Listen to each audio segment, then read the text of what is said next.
Salam sang debaters, berani bertanya, berani ditanya. Jangan kerja kau hanya bertanya terus ya, kawan-kawan. Nah, dalam kesempatan kali ini,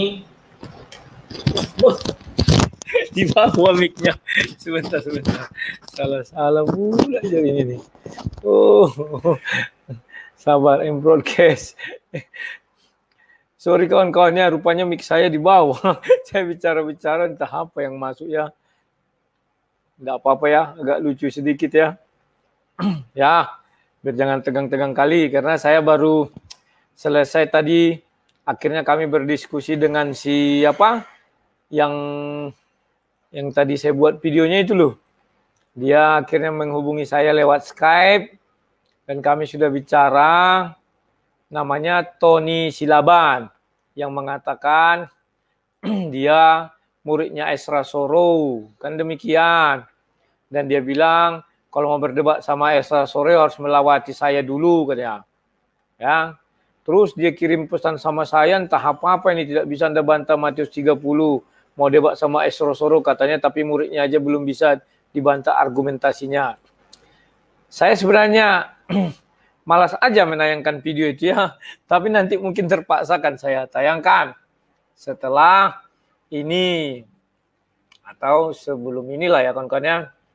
Kenapa saya katakan malas saya nanggapi? Setelah saya tes, ternyata dia tidak bisa apa-apa. Hanya bikin orang emosi aja ya. Oke lah, kita lupakan. Sekarang saya membuat judul namanya Gugatan Erben Channel ya. Dia membuat begini loh. Bahwa dia mengambil dari Yohanes 13 ayat 27 sampai 30 ya. Ya sah-sah saja. Ya. Kenapa saya katakan sah-sah saja? Ya itulah mungkin sisi yang bisa dia lewatkan saat ini ya. Nah, kita dengar dulu apa yang dimasukkan Erben ini.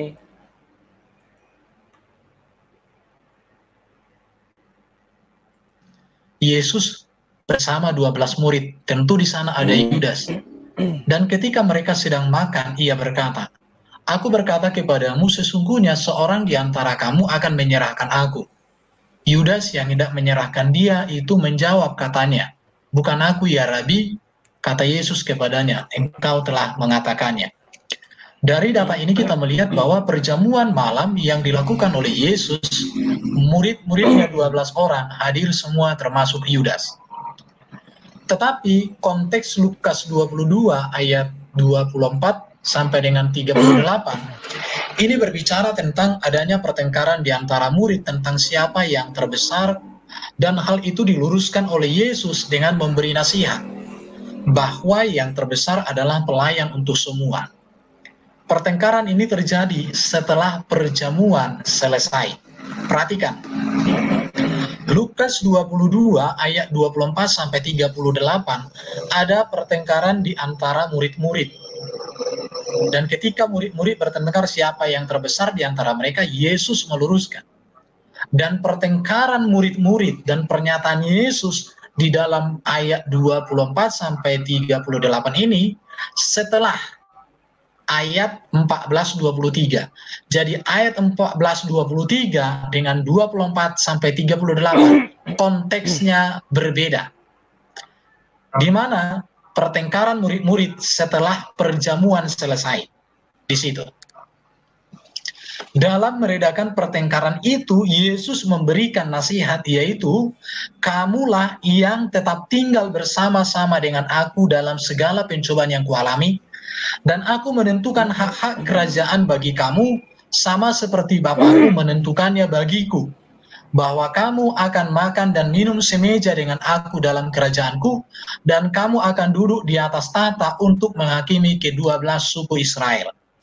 Sang debaters mengatakan bahwa pernyataan ini atau ketetapan Yesus ini disampaikan kepada 12 murid. Tetapi dari sini saya menggali dan muncul pertanyaan, apakah Yudas terlibat dalam percakapan tersebut? Percakapan yang terjadi di dalam 24 sampai 38. Apakah Yudas terlibat di dalam percakapan ini? Apakah Yudas ada bersama dengan murid-murid di dalam ayat 28 sampai 38? Jika Yudas ada di dalam percakapan, maka tentu ayat yang ditanyakan oleh sang debaters untuk saya bantah berlaku atas Yudas. Tetapi jika Yudas Pasti ganja loh. Enggak, men. Gila kali. tidak ada di tengah-tengah pertengkaran ini atau setelah perjamuan selesai, maka apa yang dikatakan oleh Yesus di dalam ayat 28-30 tidak berlaku untuk Yudas kalau Yudas tidak ada. Mengapa? Karena di sini dikatakan kamu yang tetap tinggal bersama-sama dengan aku. Apakah Yudas terlibat dalam percakapan tersebut? Apakah Yudas ada bersama-sama dengan Yesus dan murid-murid ketika terjadi pertengkaran dan Yesus memberikan solusi yang terbesar adalah pelayan, baru Yesus membuat sebuah ketetapan. Apakah Yudas di sana? Baiklah kawan-kawan, intinya kalian sudah tangkap ya, bahwa dia memang mengatakan bahwa bahwa Yudas dia bilang tidak ada di situ. Argumen dia adalah menggunakan Yohanes 13, kan demikian. Di mana memang di Yohanes 13 dibilang setelah Yudas mengambil roti itu ayat 27 sampai 30 maka dia pergi. Dan setelah itu yang terjadi adalah percakapan para murid dengan Yesus tetapi tanpa Yudas. Apakah benar demikian? Kan itu yang perlu untuk kita perjelas lagi. Ya. Jadi kawan-kawan, saya akan menjelaskannya untuk kepada kalian begini. Saya pakai slide dikit ya. Kita harus banyak inovasi lah. Ya. Oke. Nah, perhatikan kawan-kawan, ini saya sudah buat slide-nya ya. Jadi, untuk bicara Alkitab ini kita butuh kejujuran ya kawan-kawan ya. Makanya saya katakan saya tidak terikat doktrin apapun. Agar saya bisa jujur bicara tentang kitab suci. Nah, perhatikan. Dia mengambil Yohanes 13 ayat 27. Dan sesudah Yudas menerima roti itu, ia kerasukan iblis. Maka Yesus berkata kepadanya, apa yang hendak kau perbuat, perbuatlah dan dengan segera. Artinya Yesus ada di situ kan menyemangati. Buatlah dengan segera. Kalimat apanya ya? Oke. Setelah itu ayat 30. 28, 29, tidak usah kita apakannya, nanti baca sendiri. Ayat 30, Yudas menerima roti itu lalu segera pergi pada waktu itu hari sudah malam.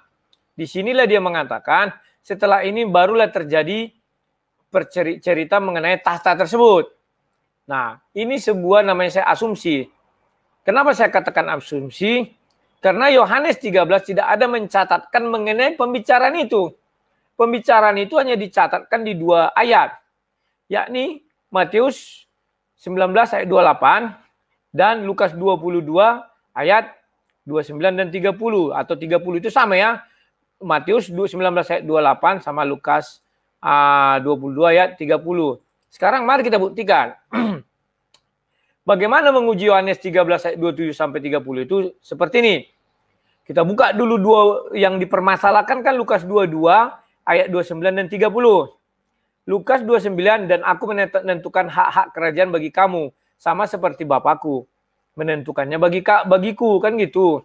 Nah, siapa namanya tadi? Lupa aku, si kawan ini sudah mengakui apabila ada Yudas di situ, maka ketetapan itu berlaku. Artinya Yudas masuk surga kan? Hanya dia baru mengakui itu. Ya kan kalau ada katanya. Sekarang dia berusaha membuktikan, ya kita patut acungi jempol. Namanya usaha, ya silakan. Berusaha untuk membuktikan Yudas tidak ada di sana. Nah, sekarang ayat 30. Bahwa kamu akan makan dan minum semeja dengan aku di dalam kerajaanku. Dan kamu akan duduk di atas tahta untuk menghakimi ke-12 suku Israel. Kalau kalian baca kitab suci, judul perikopnya kan sudah jelas. Percakapan waktu perjamuan malam. Lukas 22 ayat 24 sampai 38. Namun inilah saya katakan orang-orang Kristen itu banyak yang enggak jujur. Saya harus membukakan kepada kalian seterang-terangnya agar orang banyak terberkati. Ya kan? Dan saya tidak takut katanya nanti orang murtad. Tak ada orang murtad gara-gara itu, justru orang makin mencari dan makin membaca kitab suci. Itulah yang saya bisa katakan kepada kalian. Saya sudah membunuh apa yang di dalam diri saya, yakni komersil. Demi agar orang-orang Kristen paham kitab suci. Saya sudah kurangi bicara tentang ustaz-ustaz kristologi itu ya. Lebih baik saya bicara kepada orang-orang Kristen saja. Nah, perhatikan. Judul perikop itu sudah jelas, percakapan waktu perjamuan malam. Nah, itu mulai dari ayat 24 sampai 38. Artinya pasal 29 dan 30 berada di lingkungan 24 sampai 38. Artinya percakapan ini di dalam perjamuan malam. Tapi dia mengatakan itu tidak di perjamuan malam. Artinya kalau dia Kristen dia harus menghapus perikop ini, hapus. Kita fair-fair aja. Kalau kamu tidak dan kamu keluar dari Kristen. Kenapa saya katakan, saya sudah pernah katakan sama orang itu. Satu ayat saja kamu tidak percaya. Buat apa kamu beriman kepada kitab suci itu? Sudah sering saya katakan, itu pertama saya katakan di dalam video ketika berdebat sama Muslim dari Malaysia itu kan. Yang dia suka saintis itu. Nah, demikian juga orang Kristen. Sudah jelas perikopnya percakapan waktu perjamuan malam. Dia tidak akui. Ya apain kamu jadi Kristen kalau tidak mengakui ayat itu? Perikop itu. Atau kamu mau buat kitab suci sendiri atau hapus sendiri? Silakan. Tetapi kawan-kawan baiklah. Seperti ketika saya membahas Taman Eden. Saya mau berdamai, tawar-menawar. Artinya dalam kita berargumen, jika kau menjawab ini maka saya jawab ini. Jika kau menjawab ini maka jawabnya ini. Ya kan? Ingat ketika Taman Eden. Ada orang-orang memang yang kurang paham apa ucapan saya. Dia bilang, kalau kamu bilang di Eden itu apa namanya itu tubuh surgawi, kok Adam kan diciptakan dari tanah, Adam diciptakan suci, kan saya bilang suci juga, harus ada sucinya, tidak berdosa. Pertama itu kan diciptakan suci tidak berdosa, maka dia bisa di sana. Tapi setelah jatuh ke dalam dosa maka daging tidak bisa di sana. Jangan kalian kira dulu daging itu tidak bisa di sana, bisa, itulah Adam. Setelah berdosanya tidak bisa daging masuk ke sana. Oke, maka menggunakan tubuh kemuliaan. Nah, demikian juga dengan hal ini. Sebentar ya. Di situ juga kan saya banyak beri perbandingan juga. Jika Tuhan itu ngambil wujud manusia, maka dia harus mengikuti prosedur manusia. Memotong hewan, mencari hewan, menguliti, dan segala macamnya. Oke, kita lupakan itu karena akan melebar. Jikalau menggunakan satu perbandingan tidak akan terima, judul perikop itu tidak akan kalian terima. Maksud saya jikalau menggunakan satu perbandingan tidak akan terima. Nah, sekarang kita lanjutkan lagi. Saya masih punya banyak senjata. Perhatikan. Lukas 22 ayat 30 adalah pengulangan dari Matius 19 ayat 28. Sekarang kita bacakan Matius 19 ayat 28. Kata Yesus kepada mereka, aku berkata kepadamu, sesungguhnya pada waktu penciptaan kembali, apabila anak manusia bersayap mayam, ditata kemuliaannya, kamu yang telah mengikut aku. Artinya kamu yang telah mengikut aku akan duduk juga di atas 12 tahta. Artinya Yesus mengatakan 12 tahta. Kalau tadi kan hanya tahta. Sekarang bilangannya disebut 12. Ya. Untuk menghakimi ke-12 suku Israel. Paham? Nah, saya katakan kalimat kamu ini untuk diucapkan kepada per orang. Contohnya, kamu Petrus, kamu Yudas, kamu Lukas, kamu Matius. Jadi semua murid Yesus yang ke-12 itu masuklah di dalamnya nih. Loh, maka orang akan bertahan lagi. Berusaha mematahkan semua argumen saya. Ada yang menyangkal bahwa itu diucapkan di hadapan banyak murid, bukan 12 murid. Kan demikian. Apakah benar demikian? Mari kita buktikan. Kan kita hanya membuktikan.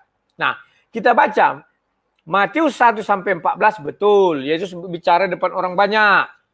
Ya, waktu itu bahkan biarkan anak-anak datang kepadaku. Dah. Matius 19 ayat 15. Apa katanya?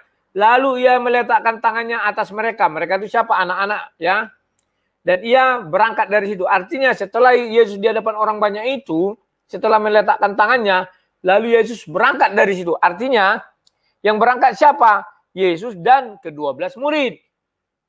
Paham ya? Nah, setelah itu seorang pemuda datang. Setelah Yesus sampai di satu daerah, mereka kan 13. Ayat itu menjelaskan hanya satu yang datang lagi setelah itu. Siapa? Seorang pemuda. Itu bisa kita lihat di Matius 16 sampai 21. Akhirnya apa? Dia bilang, aku mau ikut yang hidup kekal, bagaimana jualnya seluruh hartamu ya. Nah, Matius 19 ayat 22, ketika orang muda itu mendengar perkataan itu, pergilah ia dan merasa sedia sebab banyak hartanya. Artinya tidak ada lagi orang lain di situ. Yang ada hanya Yesus dan murid-muridnya. Setelah ayat 22 ini, baru si Petrus bertanya. Ya, dijelaskan Yesus lah ada ayat 28, 27, 26. Petrus bertanya, terus Bapak, apa upah kami mengikut engkau, katanya. Maka Yesus menjelaskan, upahmu mengikut aku yang pertama, kata Yesus apa? Bahwa kamu akan duduk di atas 12 tahta. Artinya Yudas masih ada di situ, semua masih lengkap. Itu yang pertama. Yang kedua apa? Siapa meninggalkan saudaranya, begini bogono, kan ada dibilang Yesus ke ayat 29. Dan ayat ke-30, Yesus membilang, yang terbelakang bisa menjadi yang terdahulu. Orang banyak nggak tahu ada ayat ini. Ya kan? Dikiranya untuk apa diucapkan ini kepada murid-murid Yesus? Aduh, ini untuk ayat 29 dan seterusnya itu untuk seluruh umat manusia. Itu berlaku untuk kita sekarang. Misalnya aku mengikut Yesus, aku tinggalkan ibu bapakku. Contoh orang yang Saifuddin Ibrahim. Kan ditinggalkannya semua, bahkan anaknya pun ditinggalkannya. Nah, Saifuddin Ibrahim itu, dia kan orang terbelakang. Maksudnya kebelakangan mengenal Yesus. Kita orang yang duluan. Ternyata apa? Dia lebih dahulu sekarang dari kita. Dia memacu kita. Itulah maksud ayat Matius 19, ayat 29 dan 30. Jadi sudah kita buktikan bahwa Matius 19 ayat 28 itu diucapkan untuk ke-12 murid. Paham ya? Nah, tetap masih ada aja pertentangan. Baik, satu lagi saya buka sebuah rahasia. Karena ucapannya ini sama. Nah, Lukas 22 ayat 33.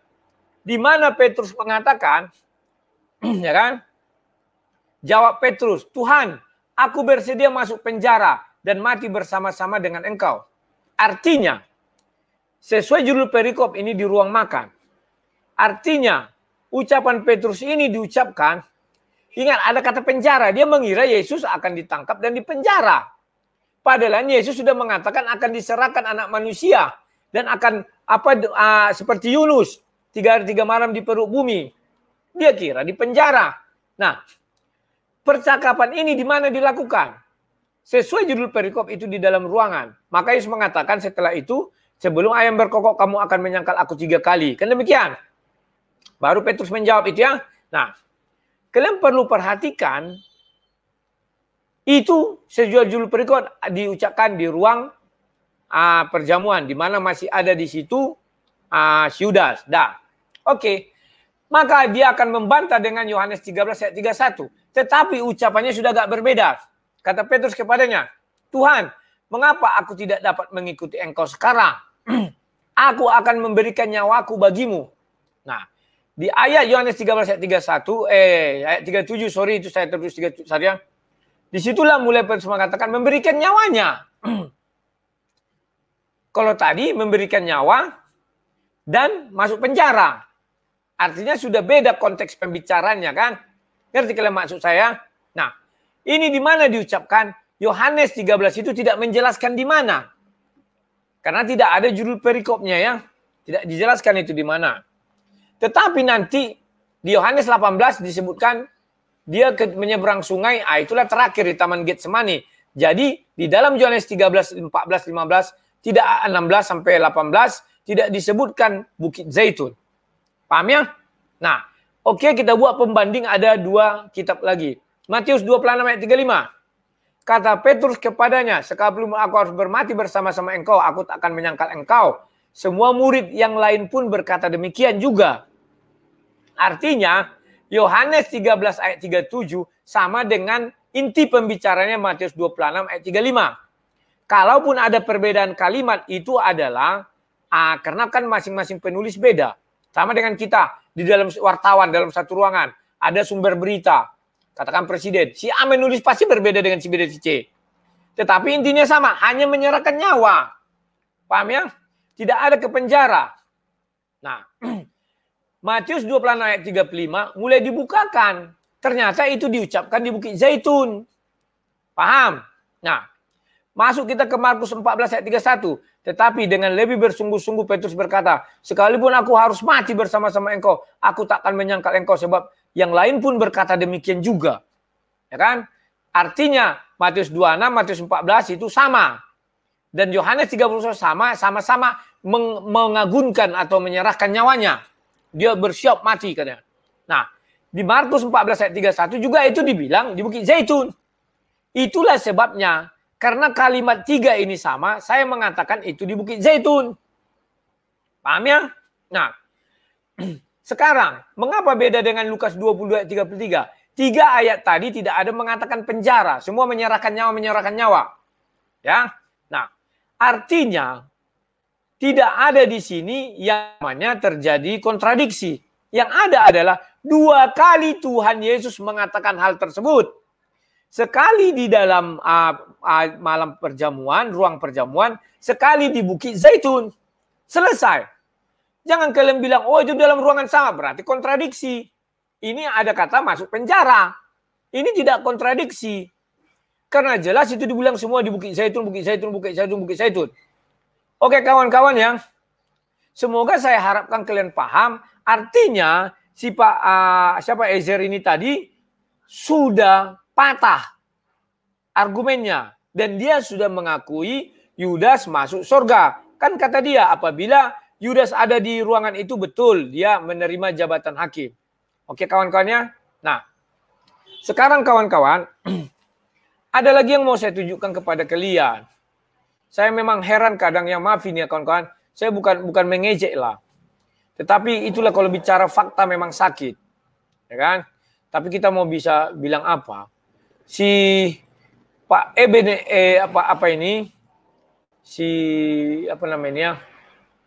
Bapak ini, ini saya bukakan lagi ya. Dia bicara mengenai ini loh. Sebentar. Teknologinya. Dan saya pikir ini sangat dia jelas suruh sekali. Saya minta maaf. Oke, sekarang saya akan tanggapi kisah Rasul 20 ayat 25 dalam kaitan dengan Lukas 22 ayat 30. Di dalam Lukas 22 ayat 30 memakai kata menghakimi dan memerintah. Dalam kisah Rasul pasal 1 ayat 20-25 memakai kata jabatan pelayan, yaitu kerasulan. Saya mau sampaikan kepada kita semua dan kepada laikusan debaters, Injil Lukas dan kitab kisah para rasul ditulis oleh orang yang sama. Ingat ya, jadi Injil Lukas dan kisah para rasul ditulis oleh Lukas, orang yang sama.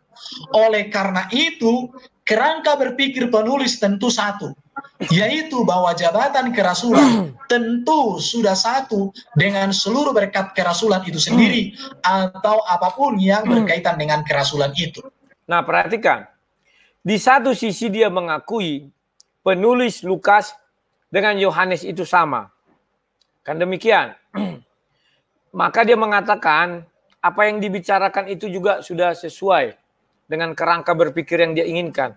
Cuman itu lagi-lagi saya katakannya, demi untuk membenarkan atau ingin mengalahkan argumen saya, dia rela menipu, berbohong kepada publik, kepada orang-orang yang mendengar cerita dia. Kenapa saya katakan dia tidak jujur? Lebih tepatnya tidak jujur ya. Andai kata penulisnya sama, maka dia sudah pasti mengerti bagaimana menuliskan hal itu. Maka si Lukas mengatakan di Lukas 22 ayat 30, Yudas mendapat jabatan hakim. Di kisah para rasul 1 ayat 25, Matias mendapat jabatan pelayanan. Kalau memang dia ingin sama seperti yang dia bilang, maka dikatakan juga lah di situ si Matias mendapat jabatan pelayanan, rasul, dan dapat hak sebagai hakim menggantikan Yudas di surga. Itu baru benar. Tapi karena Lukas jujur, dia tidak berani mengambil kemuliaan hukum Tuhan yang sudah ditetapkan Tuhan dari Lukas 29. Kan dibilang menetapkan. Artinya sudah ditetapkan. SK-nya sudah keluar. Siapa bisa mencabut? Tak satu orang pun bisa mencabut itu. Lukas tahu itu. Maka ketika diberi jabatan kepada Matias, tidak disertai embel-embel jabatan hakim. Tetapi langsung dibatasi Lukas. Jabatan pelayanan. Agar orang bisa membedakan apa sih pelayanan dan apa sih hakim. Pelayanan itu untuk jabatan di dunia. Kalau hakim, jabatan dia di surga, menghakimi. Paham ya? Inilah kadang kita. Kita kalau bicara kitab suci, harus bicara jujur. Ya kawan-kawan ya?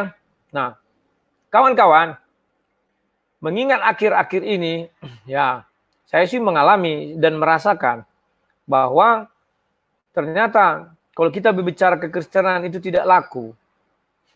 Lihat sajalah jumlah viewernya itu ya. Di satu sisi saya tidak masalah itu. Ya kan? Karena bagi saya harus memberitakan Injil sebenar-benarnya. Nanti ada saatnya saya materialistis lagi atau komersil ya. Tapi ya itu tadi. Silakan kalian gugat apapun yang saya katakan. Tapi mohon jangan ucapkan salah. Karena saya setiap mendengar salah itu konslet kepala saya ya. Nanti kalian lihat bagaimana saya jadi terpancing emosi bicara sama si Laban itu. Karena menurut dia master teologi dan dibilangnya saya tak mengerti teologi. Ternyata setelah saya uji, dia pun tak mengerti apa-apa kawan. Sebenarnya saya malu untuk memposting video itu. Tapi kalau nggak saya posting, nanti saya dihina lagi, dihasut. Ya kawan-kawan ya. Dan satu pesan saya kepada kawan-kawan semua, untuk mendukung keberlangsungan siaran kita ini, channel kita ini, sekalipun nanti, ini kan semua setiap saya upload kan dolar kuning dulu nih semua nih. Makanya kalian melihat iklan itu kadang sedikit kali. Nah, kalau ada diskusi yang panjang sampai 1 jam, kalian melihat iklan banyak, bukan saya yang buat itu. Nggak tahu saya, karena kalau pakai stream ya, kita tidak bisa langsung edit itu. Nunggu dulu setengah jam atau 1 jam.